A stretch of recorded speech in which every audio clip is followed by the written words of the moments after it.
انتفض أو مت إذا شئت شهيدا، فحديد الموت قد فل الحديدا. فجر الأرض ودعها شعلة، قطع الباغي وريدا فوريدا. دوس على هامة أبيال الخنا، بائع الزور ولا تبق يهودا. سمها إن شئت عنفا. L'innovation dans la religion. Il y a beaucoup de gens qui tombent dedans. Notre Seigneur a dit, aujourd'hui j'ai parachevé pour vous votre religion et j'ai versé sur vous mon bienfait et j'accepte l'islam pour vous comme religion. Le prophète sallallahu alayhi wa sallam, il a dit, je suis celui d'entre vous qui connaît le mieux Allah et je suis celui d'entre vous qui le craint le plus.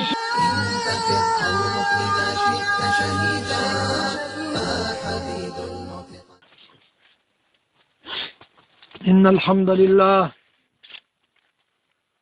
نحمده تعالى ونستعينه ونستغفره ونعوذ بالله من شرور أنفسنا ومن سيئات أعمالنا. من يهدي الله فلا مضل له ومن يضلل فلا هادي له. وأشهد أن لا إله إلا الله وحده لا شريك له وأشهد أن محمدا عبده ورسوله. أما بعد، يا أيها الناس اتقوا ربكم الذي خلقكم من نفس واحدة وخلق منها زوجها وبأث منهما رجالا كثيرا ونساء، واتقوا الله الذي تساءلون به والأرحم عند الله كان عليكم رقيبا. يا أيها الناس، يا أيها الذين آمنوا اتقوا الله حق تقاته ولا تموتن إلا وأنتم مسلمون. يا أيها الذين آمنوا اتقوا الله وقولوا قولا سديدا يصلح لكم أعمالكم ويغفر لكم ذنوبكم، ومن يطع الله والرسول فقد فاز فوزا عظيما. أما بعد، فاعلموا أن أصدق الكلام كلام الله، وأصدق الحديث حديث نبينا محمد صلى الله عليه وسلم، وشر الأمور محدثاتها، وكل محدثة بدعة، وكل بدعة ضلالة، وكل ضلالة في النار، أعاذنا الله وإياكم منها.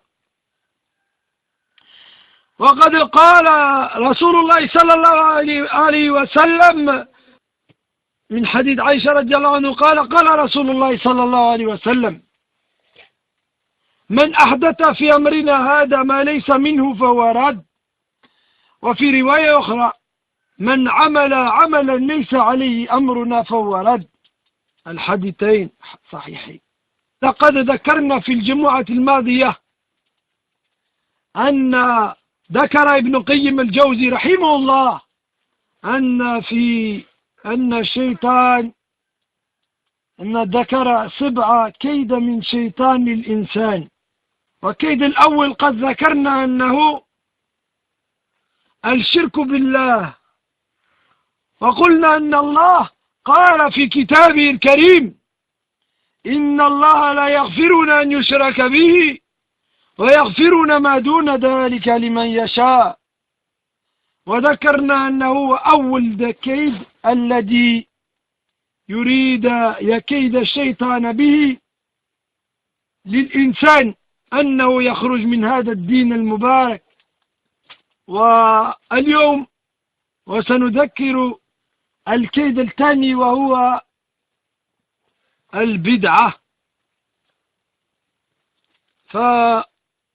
On a rappelé le Jumu'ah dernier que d'après Ibn Qayyim al-Jawzi rahimahullah, il nous a dit qu'il y avait 7 pièges par lesquels Shaitan il essayait de piéger le serviteur afin qu'il sorte de la religion. Et parmi le premier de ces pièges, on a dit, le premier des pièges que Shaitan il essaye de faire tomber dedans le serviteur, c'est le shirk billah, l'association, la grande association par laquelle le serviteur sort de l'islam. Et on a dit qu'Allah a dit, et Allah ne pardonne pas qu'on lui associe qui que ce soit, mais il pardonne toute autre chose à qui il veut. Et aujourd'hui, on va parler du deuxième piège de Shaitan, par lequel il piège les serviteurs. Ce piège est très grave, il y a beaucoup de gens qui tombent dedans. Et ce piège est l'innovation dans la religion. L'innovation dans la religion. Apporter des nouvelles choses dans cette religion, alors qu'Allah a dit Al-yawm akmaltu lakum dinukum wa atmamtu alaykum ni'mati wa raditu lakum l'islam dina. Les gens innovent dans la religion, malgré que notre Seigneur a dit aujourd'hui j'ai parachevé pour vous votre religion et j'ai versé sur vous mon bienfait et j'accepte l'islam pour vous comme religion. Malgré ça, malgré qu'Allah il a dit qu'il avait fini la religion, qu'elle était complète et qu'il s'agissait du Coran et de la Sunna, les gens ils veulent rajouter à cela. Ils veulent innover, rajouter des nouvelles choses que le meilleur des serviteurs d'Allah, qui est Mohammed alayhi salam, il n'a pas ramené. Pensant par cela se rapprocher d'Allah. Alors, parmi les bid'ah qui sont survenus à l'époque du prophète alayhi salatu salam, on a le hadith dans lequel il y a 3 sahabis, 3 compagnons qui se sont réunis. Et l'un d'entre eux dit, moi, je vais prier toutes les nuits. À partir du Maghreb jusqu'au Fajr, il ne va plus s'arrêter de prier. Tous les soirs. Et l'autre, il a dit, alors moi, je jeûnerai tous les jours, jusqu'à la fin de ma vie. De aujourd'hui jusqu'à la fin de ma vie, je vais jeûner. Toute l'année. Tous les jours. Et l'autre, il a dit, et moi, je ne m'approcherai pas des femmes, je m'éloignerai des femmes, et je ne me marierai jamais. Voilà.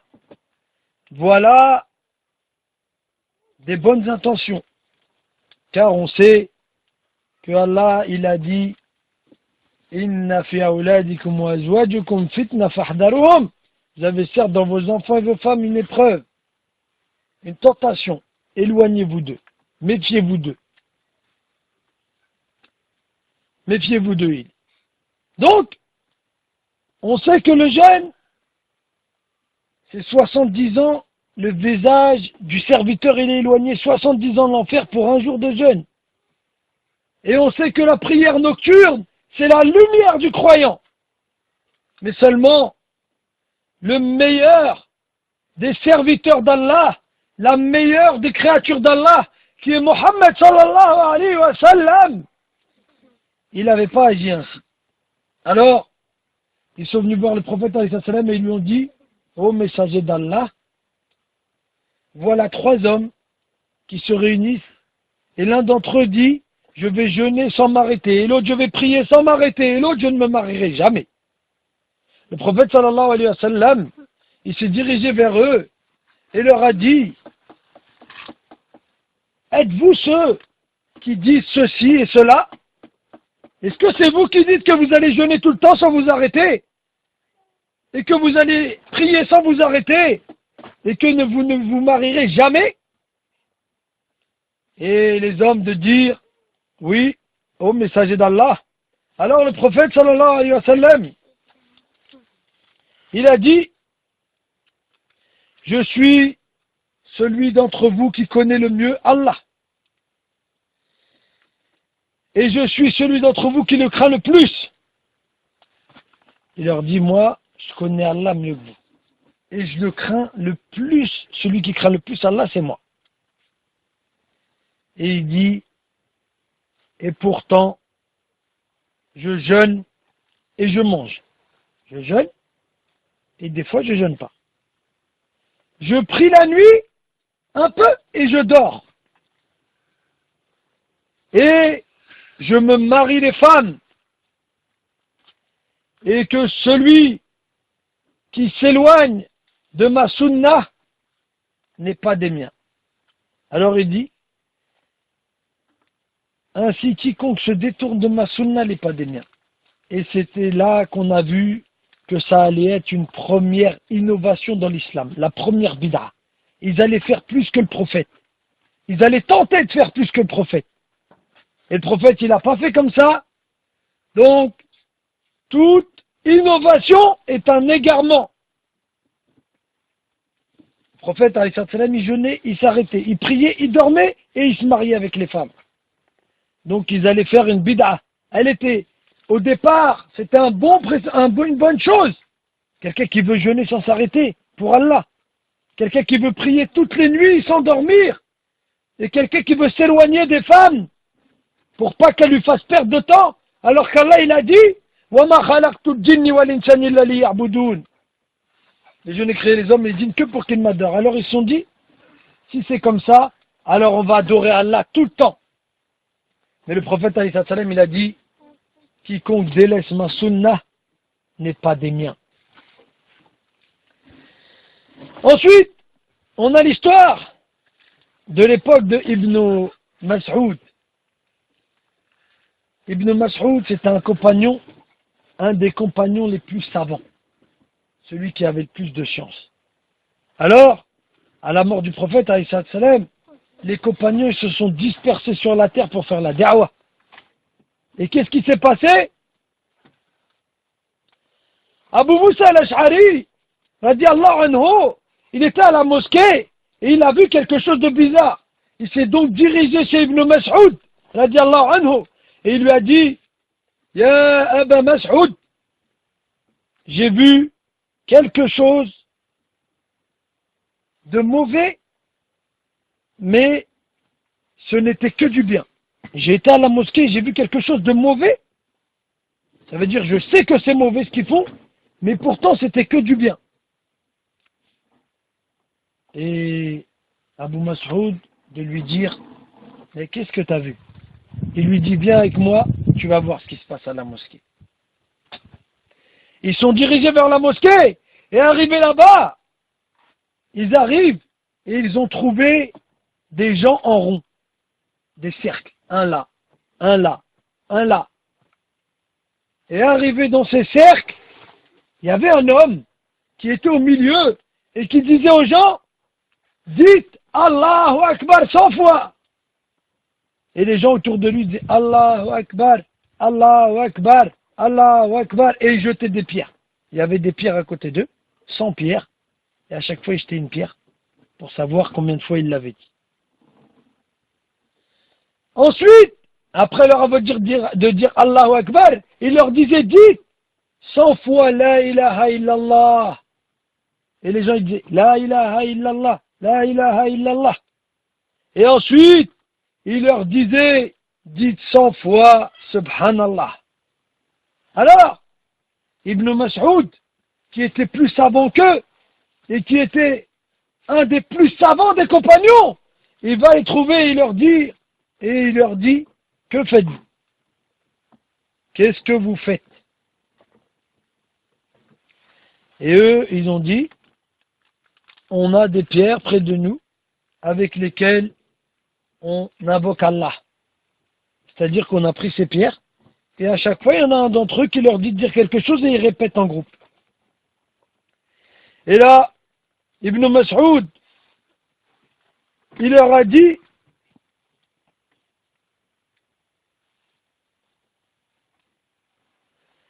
plutôt vous comptez vos mauvaises actions.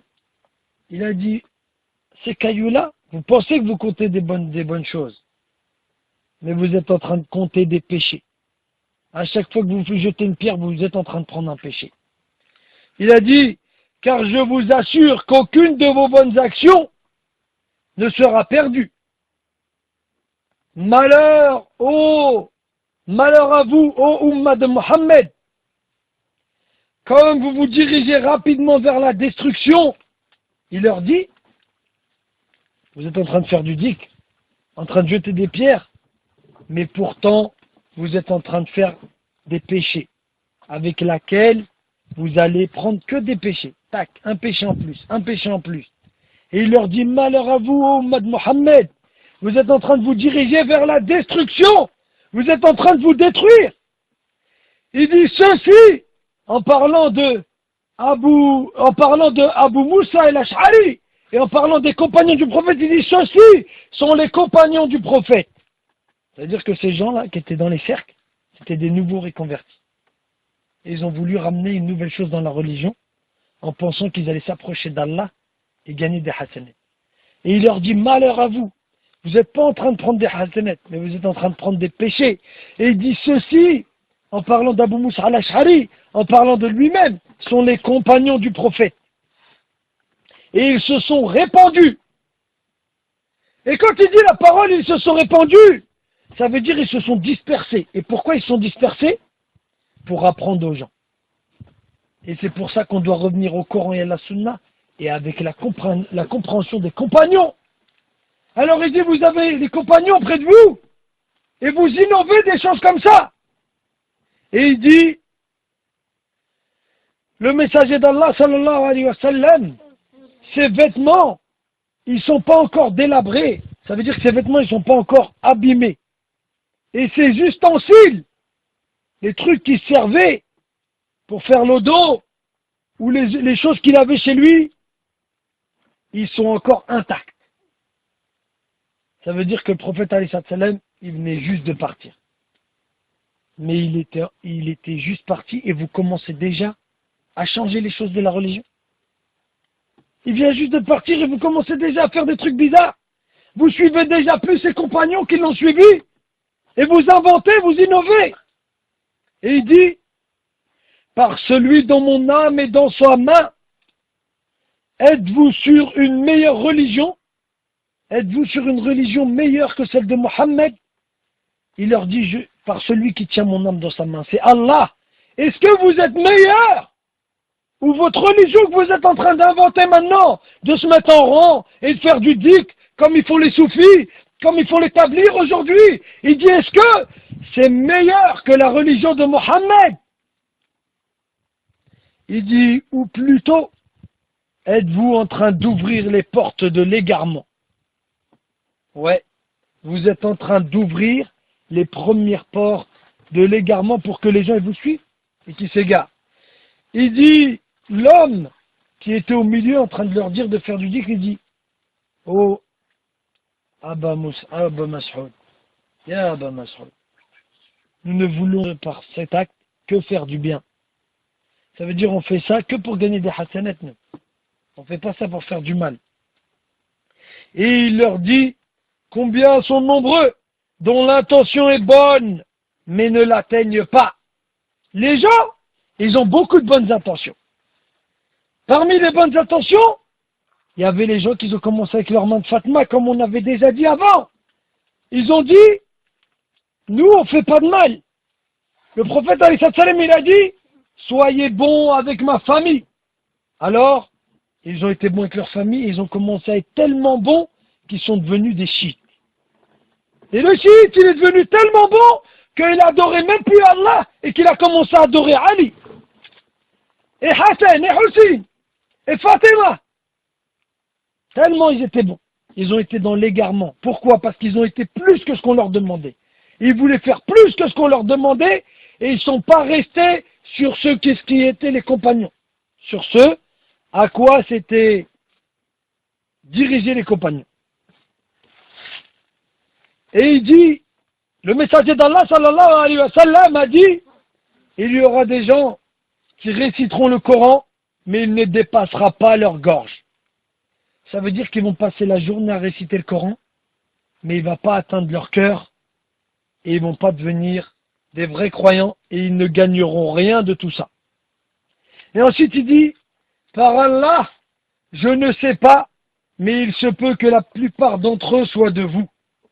Et il est parti.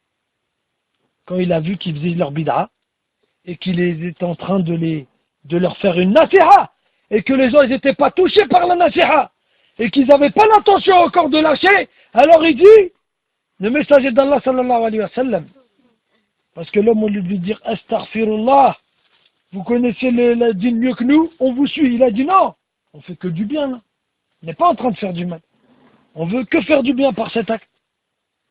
Alors il leur dit, ouais, vous voulez faire du bien, mais sachez que le prophète, alayhi salam, il a dit, il y a des gens qui vont réciter le Coran, mais ça ne dépassera pas leur gorge, ils gagneront rien avec ça.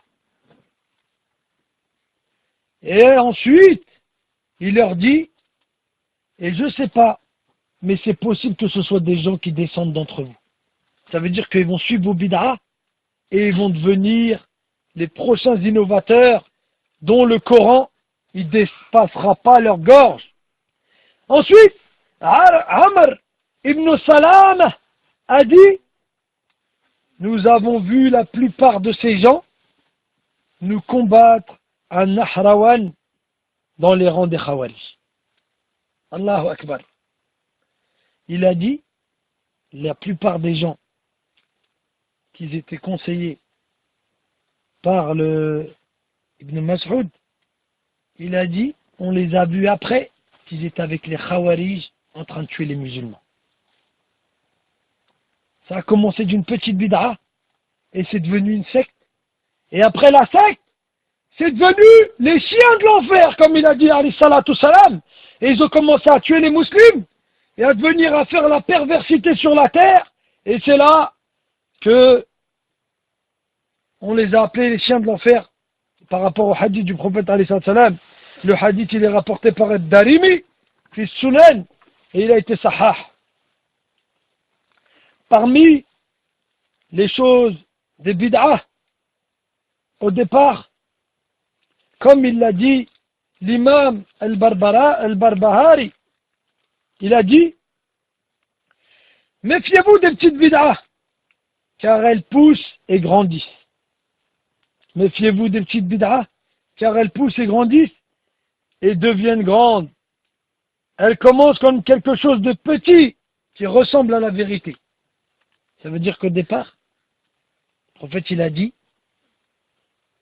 protégez ma famille, occupez-vous de ma famille, soyez bons avec ma famille, mes descendants.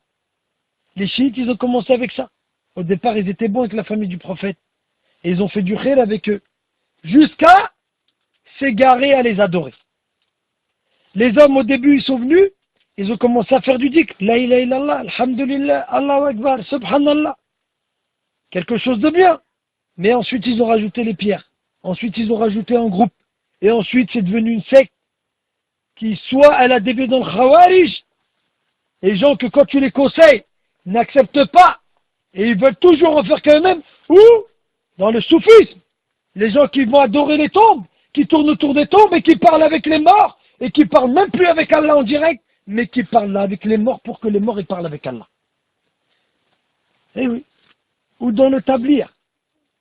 Tellement ils n'ont pas trouvé assez de choses dans la religion, ils sont obligés de ramener plein de bid'ah et plein de nouvelles histoires.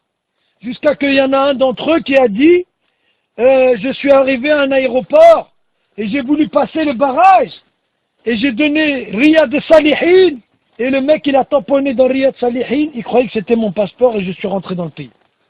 Il raconte des histoires. Plein d'histoires comme ça. Il dit une fois j'étais dans la forêt et j'ai vu les singes en train de lire le Coran en rond. Ils sont ensemble, en rang, et ils lisent le Coran. Voilà les histoires d'établir pour essayer de ramener les gens dans la religion, parce qu'ils n'ont pas trouvé assez dans le Coran et la Sunna. Qu'Allah, il y a tout ce qu'il faut dans le Coran et la Sunna, pour qu'on puisse se passer de raconter des histoires. Et il dit, ensuite, c'est pour ça que les gens qui ont suivi ces petites bid'ah, qui deviennent grandes, quand la bid'ah devient grande, elle devient un suivi. Ça veut dire qu'ils la suivent. Quand ils voient les gens de leurs ancêtres, leurs imams aller dans les tombes, au départ c'était juste pour faire des doigts. Ensuite c'est pour ressembler à eux. Ensuite c'est pour faire des statues. Et ensuite on devient mouchrik. Voilà, une petite bid'ah qui devient grande. Et c'est pour ça qu'on ne doit pas faire de bid'ah. Il dit, et c'est pour cela qu'ils ont suivi, après avoir suivi leur bid'a, qui est devenue une religion, ils ont été incapables de les délaisser. Parce que c'est devenu un dîn pour eux.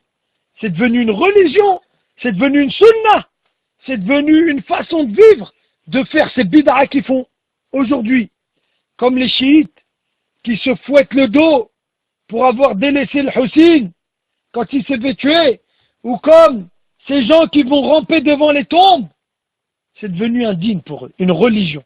Ils peuvent plus se passer d'agir comme ça. Au départ, c'est un bon truc qui devient quelque chose de grave et qui fait sortir du dîn.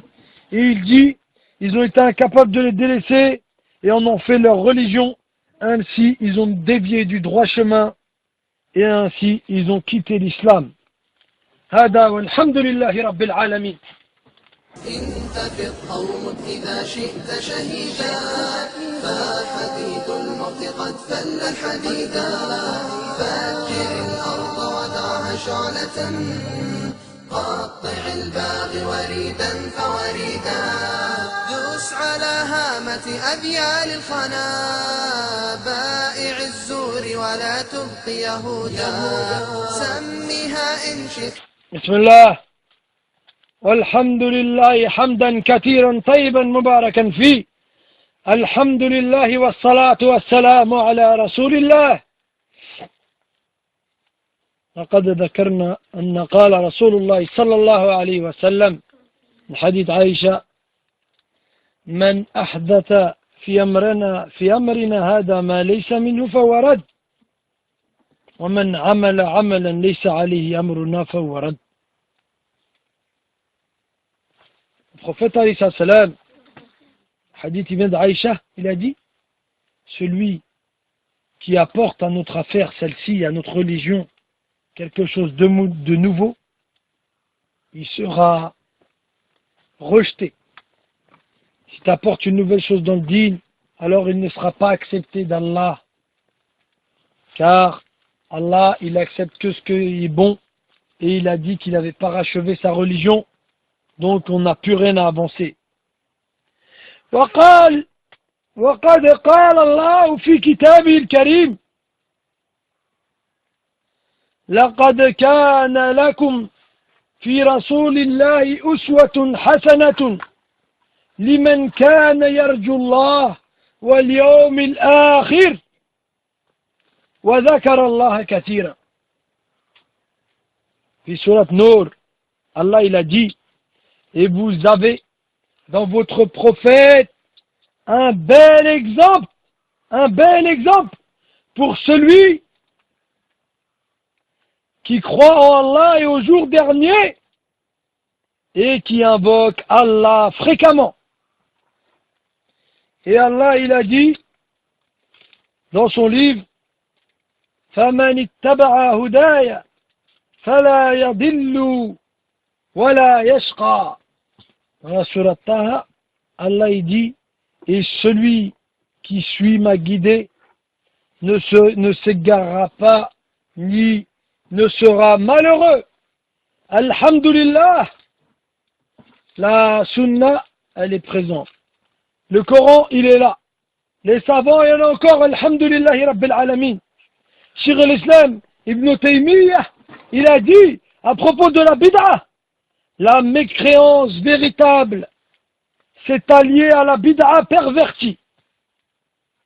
Tous deux ont donné naissance à la perdition ici-bas et dans l'au-delà.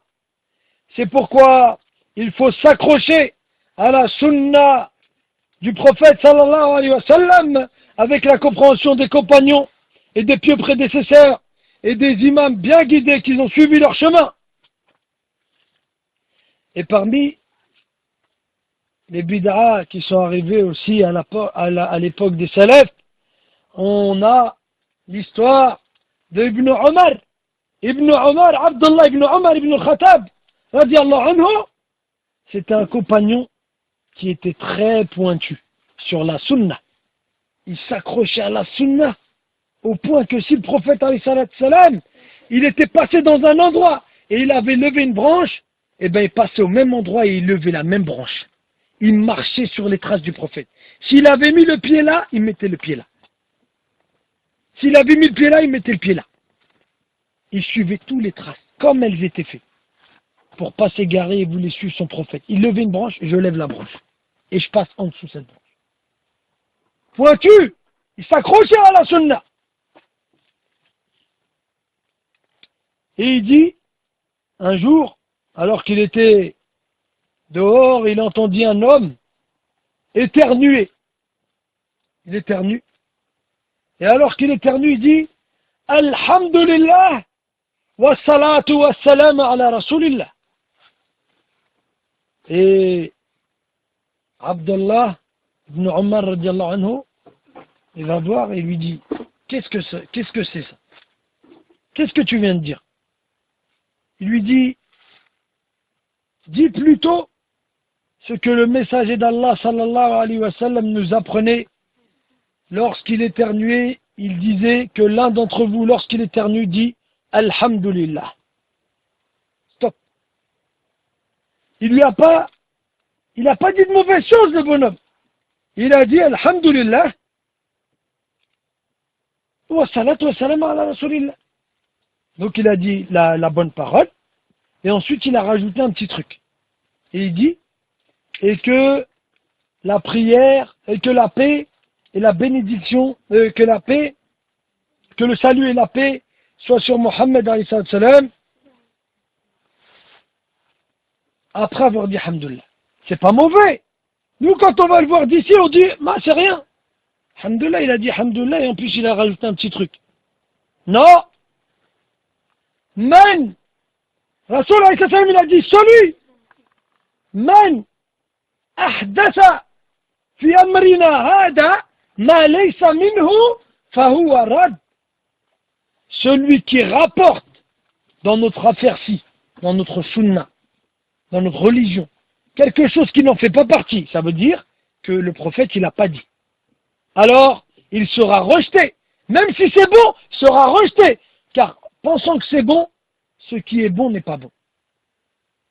Parce que le prophète, il l'a pas fait. Vous avez, Allah, il a dit, vous avez dans votre prophète un bon modèle à suivre pour ceux qui croient en Allah et au jour dernier. Ça veut dire on le suit. Mais on ne le double pas, on ne passe pas devant lui en essayant de rajouter ou d'aller plus vite. Non, on suit. Allah, il n'a pas dit essayez de doubler ou essayez de faire plus. Non. Il a dit, vous avez dans votre prophète un bon exemple, suivez-le. Mais il n'a pas dit de rajouter. Et les sahaba, ceux qu'on doit suivre aujourd'hui et qu'on suit leur compréhension, ils étaient tellement pointus que quand quelqu'un il disait indique ou quelque chose, il devait le dire comme le prophète il avait dit. Et il rajoutait rien à ça. Alhamdulillah, c'est Alhamdulillah. C'est pas Alhamdulillah wa salatu wa salam ala Rasulullah. Parce que pourquoi ils étaient comme ça? Pourquoi ils étaient pointus? Parce qu'ils savaient que toute innovation qui avait été innovée dans le passé, ou même qui seront innovées dans le futur, eh ben, le petit truc, il va devenir un grand truc. La petite visite des tombes, c'est devenu une adoration des tombes.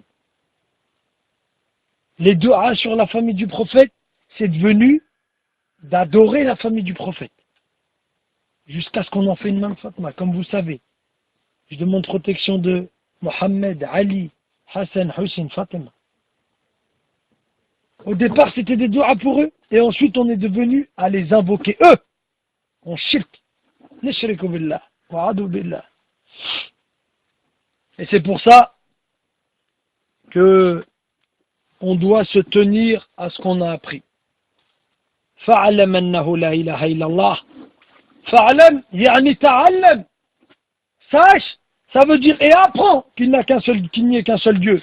Et apprendre, iqra bismi rabbika alladhi khalaq, et lis par le nom de ton Seigneur. Allah il nous donne l'ordre d'apprendre et de lire pour pas qu'on s'égare de cette religion. Donc aujourd'hui, min fadlillahi rabbil alamin, on a compris que le premier piège par lequel Shaitan, il essayait de nous faire rentrer, c'était le shirk, de nous faire associer des choses à Allah pour nous faire sortir de ce dîn.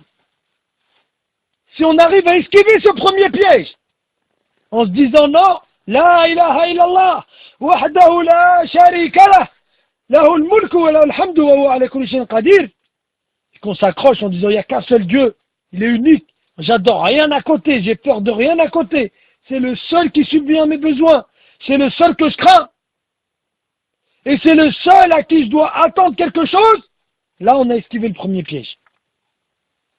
Ensuite, il y a le deuxième piège. Et celui-là, c'est la bid'a. Tu n'arrives pas à faire toutes les sunnas déjà qui sont écrites. Toutes les sunnas qui sont écrites. Les 2 prières de l'odo, les 2 prières après avoir fait tes ablutions, les prières de la mosquée, les 12 prières qu'on doit faire dans la journée entre chaque prière, tout le siwak avant chaque prière, tous les trucs, toutes les sunnas. On n'arrive pas à faire cela et on va en rajouter d'autres. Alors qu'on s'accroche déjà à cela et qu'on évite les autres que Shaitan veut nous faire entrer dedans. Donc, une fois avoir évité le premier piège, le deuxième piège qui est la bid'a, celui-là, il y a beaucoup de gens qui tombent dedans. Il y a beaucoup de gens qui tombent dedans. Soit les gens qui commencent la religion. Tellement ils sont motivés, ils essayent de faire beaucoup de choses. Jusqu'à qu'on a eu la preuve qu'ils commencent à acheter des pierres et invoquer Allah. C'était pas méchant, il n'y avait pas de shirk. Mais c'était une innovation. Et ensuite, ça pouvait aller plus loin. Donc, il fallait l'arrêter. Donc, c'est un devoir pour le musulman, pour le croyant, de éviter les pièges de Shaitan. Innahu lakum aduwwun mubin. Il est certes pour vous un ennemi déclaré. Ça y est, Allah il a dit c'est votre ennemi. Il est déclaré. Donc nous, on doit éviter ces pièges. Chaque ennemi, il essaye de piéger son ennemi pour tomber dedans. Quand tu tombes dans son piège, khalas, il va te laisser tranquille puisque tu es emprisonné maintenant. Ça y est, tu le suis. Tu es avec lui. Donc vous et nous, les musulmans, on est en train de tenir la braise dans notre main. Et on est piégé de toutes les parts. Shaitan, il avait promis de nous piéger de tous les parts. Son premier piège, min fadlillahi rabbil alamin, wa bi'idnihi, wa mannihi, wa karamihi, on l'a évité. Le shirk billah, inshallah. Le deuxième piège, la bid'a, on peut que l'éviter en étudiant, en apprenant qu'est-ce que c'est notre religion, en apprenant qu'est-ce qui va nous faire dévier de notre religion. Inch'Allah, on l'a esquivé aussi. Et Inch'Allah, bidnillah, le Jumu'ah prochain, on rentrera dans le troisième piège de Shaitan. Wa nas'al Allah, Rabbil Alamin, Al-Wahid Al-Ahad, Al-Samad, الذي لم يلد ولم يولد أن يبعد بيننا وبين كيد الشيطان كما بعد بين المشرق والمغرب. اللهم أرنا الحق حقا وارزقنا اتباعه وأرنا الباطل باطلا وارزقنا اجتنابه. اللهم أرنا الحق حقا وارزقنا اتباعه وأرنا الباطل باطلا وارزقنا اجتنابه. اللهم أرنا الحق حقا وارزقنا اتباعه وارنا الباطل باطلا وارزقنا اجتنابه. هذا وصلوا وسلموا على خاتم النبيين والمرسلين نبينا محمد صلى الله عليه وسلم. هذا والحمد لله رب العالمين وأقم الصلاة. انتفض قومك إذا شئت شهيدا فحديد الموت قد فل الحديدا فجر الأرض ودعها شعلة قطع الباغي وريدا فوريدا دوس على هامة أبيال الخنا بائع الزور ولا تبقي يهودا سميها إن شئت عنفا أو فداء أو قصاصا أو دفاعا أو صمودا دوس على هامة أبيال الخنا بائع الزور ولا تبقي يهودا سمها إن شئت عنفا أو فداء أو قصاصا أو دفاعا أو صمودا انتفض قومك إذا شئت شهيدا حديد الموت قد فل الحديدا، فأجر الأرض ودعها